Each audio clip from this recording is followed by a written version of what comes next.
কি কৈছে আমাক যে প্ৰথম 50টা পূৰ্ণসংখ্যাৰ গড় কিমান সেইটো আমাক উলিয়াবলৈ দিছে হয়নে তো পূৰ্ণসংখ্যা কোৱাৰ লগে লগে আমি জানিব লাগিব পূৰ্ণসংখ্যা কি বস্তু হয়নে পূৰ্ণসংখ্যা কৰ পৰা আৰম্ভ হয় জানিব লাগিব তো পূৰ্ণসংখ্যা কৰ পৰা আৰম্ভ হয় পূৰ্ণসংখ্যা 0 পৰা আৰম্ভ হয় হয়নে 0 পৰা আৰম্ভ হল হয়নে 1 2 3 হয়নে কিমানলৈকে যাব ক'বচোন কিমানলৈকে যাব আমাৰ কিমানলৈকে যাব বহুতে কি কৰিব এখিনি 50 লৈকে যাব বুলি কৈ কেনে কৰি থব হয়নে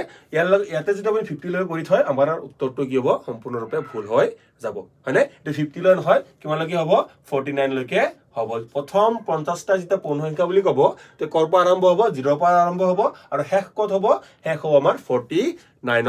শেষ হ'ব এখিনি কনসেপ্ট আপুনি জানিব লাগিব যেহেতু আমি 0 টো এক্সট্ৰা ধৰিলো তো প্ৰথম 50টাত কি হ'ল আমাৰ 0 টো ইনক্লুড হৈ গ'ল আৰু 50 টো কি কৰিলে আমাৰ বাদ পৰিল ঠিক আছে এখিনি আমি বুজি পালো তো গড় কেনেকৈ ওলাব হয়নে গড় কেনেকৈ ওলাব সো গড় যেটা আমাৰ কি থাকে কনজিকিউটিভ নাম্বাৰ থাকে মানে এটাৰ পিছত এটা ক্ৰমিক নম্বৰ থাকে হয়নে গোটেইটা কি হয় ক্ৰমিক নম্বৰ এটাৰ পিছত আনটো আহিছে তেতিয়া হলে আমি গড় কেনেকৈ ওলাম তেতিয়া গড় ওলাবলৈ হলে আমি কি কৰিব লাগে জানেনে আমি কৰিব লাগে ফাৰ্স্ট নম্বৰ মানে first number plus last number হয়নে first number plus last number divided by 2 হয়নে এটা আমাৰ ফৰ্মুলা কিহৰ ফৰ্মুলা যে ক্ৰমিক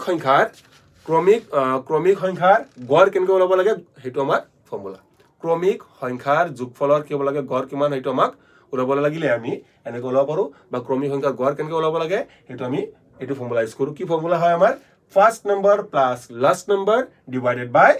2 তো ফাৰ্স্ট নম্বৰ কিমান আছে আমাৰ ফাৰ্স্ট নম্বৰ আছে আমাৰ 0 প্লাস লাষ্ট নম্বৰ কিমান আছে 49 ডিভাইডেড বাই 2 ক্যালকুলেট করলে আমি কিমান পালো আমি 24.5 মানে আমার শুদ্ধটো কোনটো হল আমার শুদ্ধটো হল অপশন ডি 24.5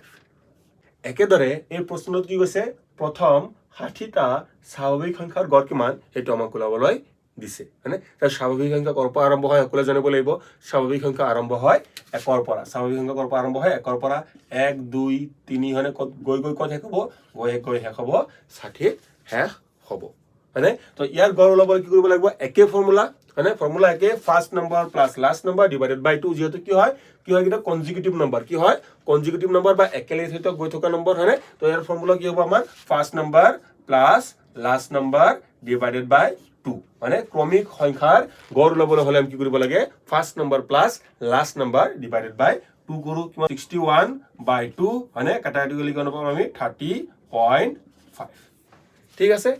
একেদৰে যদি আমাক কয় যে প্ৰথম 70টা পূৰ্ণ সংখ্যাৰ গড় কিমান হ'ব এটো আপুনি ক্যালকুলেট কৰি কমেন্ট কৰি জনাব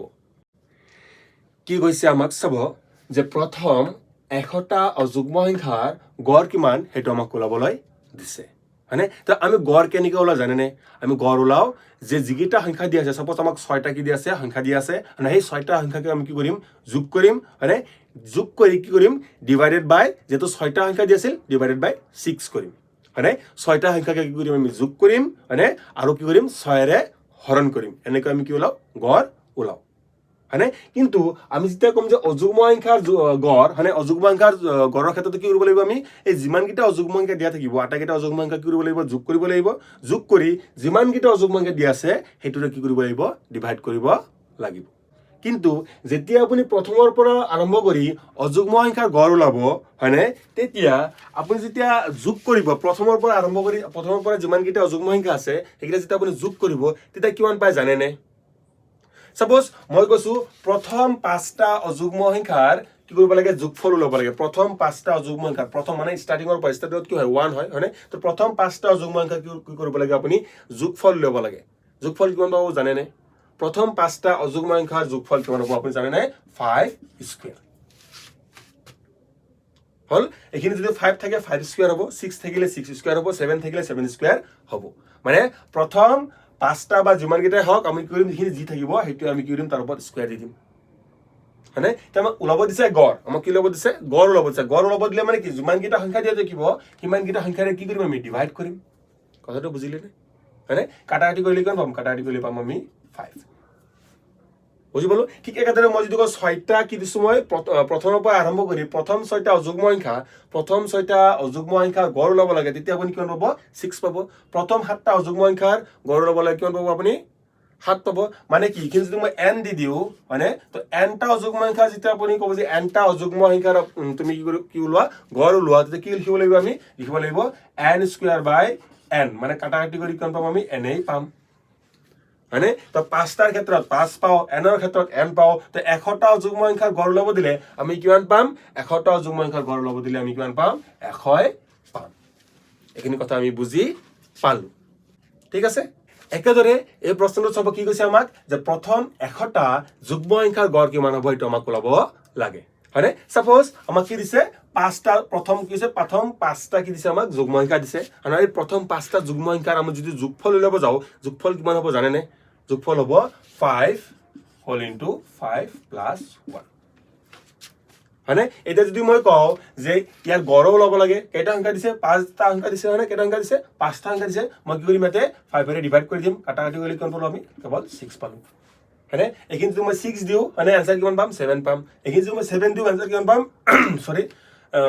8 পাম হয়নে মই যদি এখিনি কও যে মই nটা যুগ্ম সংখ্যা দিছো আপোনাক যে এই nটা যুগ্ম সংখ্যাৰ গড় কিমান হ'ব তেতিয়া আপুনি যদি ওলাব লাগে ফৰ্মুলা হল এটো n whole into n plus 1 যেটো আমাৰ nটা সংখ্যা দিছে গড় ওলাব লাগে n ৰে ডিভাইড কৰি দিম এটো ক্যান্সেল কিমান পাম আমি n প্লাস 1 পাম হয়নে তাৰ মানে আমাৰ যদি 100টা যুগ্ম সংখ্যা দিছে তো 100টা যুগ্ম সংখ্যা যেতিয়া গড় ওলাম তো গড় কিমান ওলাব গড় ওলাব